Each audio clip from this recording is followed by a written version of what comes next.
We got Scott here. He's gonna make sure everything goes right.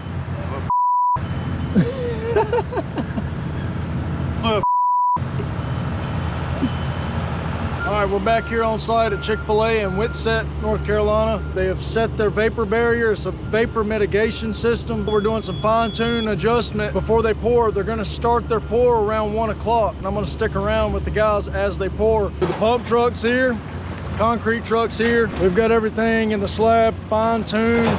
We're gonna be here with the concrete contractors to make sure that they know what to slope to and what not to slope to. It's moving along. The slab's about to start to get poured.